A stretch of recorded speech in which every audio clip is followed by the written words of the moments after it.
ఒక అడవిలో ఒక దొంగ నక్క ఉండేది. అది చిన్న చిన్న జంతువులు కనపడితే చాలు వెంటబడి చంపి తినేది. దాంతో అడవిలోని జంతువులు ఆహారం కోసం బయటకి రావడానికి కూడా భయపడేవి.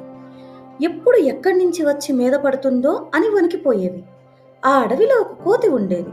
ఆ కోతి చాలా అల్లరిది, తెలివైనది.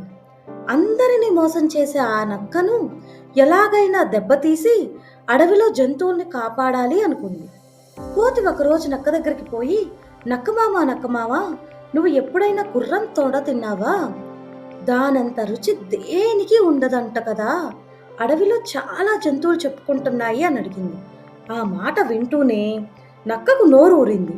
నిజమే అల్లుడు, నేను విన్నాను. కానీ గుర్రాన్ని పట్టుకోవడం అంత సులభం కాదు కదా.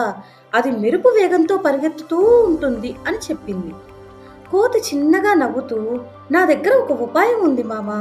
నువ్వు పోయి నీ తోకకు దాని తోకకు ఊడిపోకుండా గట్టిగా ముందు ముడి వేసుకో. ఆ తరువాత దాని తొడ పట్టుకొని అప్పుడు అది లేచి ఉరికితే నీ తోక దాంతో పాటే ఉంటుంది. కాబట్టి నువ్వు దాంతో పాటే వేగంగా ముందుకు పోతావు. అప్పుడు అది నీ నుంచి తప్పించుకోలేదు, చంపి తినేయొచ్చు అన్నది. నక్క ఈ ఉపాయం ఏదో బాగుంది, సరే అని తలూపింది. ఇంతలో కోతిమామ ఆ మర్రి చెట్టు కింద గుర్రం పడుకుంది. మౌనంగా పోయి అది లేవకముందే చప్పుడు కాకుండా నేను చెప్పినట్టు చెయ్యి అని చెప్పింది.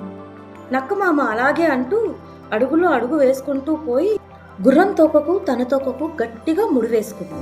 తరువాత కస్సున దాని తొడ కొరికింది. అంతే, ఆ నొప్పికి గుర్రం అదిరిపడి లేచింది. తప్పించుకోవడానికి ఒక్కసారి విదిలించుకొని ముందుకు ఉరికింది. ఆ వేగానికి నక్క పట్టు తప్పి కిందకు పడిపోయింది. గుర్రం ఆగకుండా దానిని అలాగే రాళ్ళు రప్పల మీద లాక్కుంటూ వేగంగా పోసాగింది. దాంతో ఆ నక్కకు బాగా దెబ్బలు తగిలాయి. అడవికి పట్టిన పీడ వదిలిపోయింది.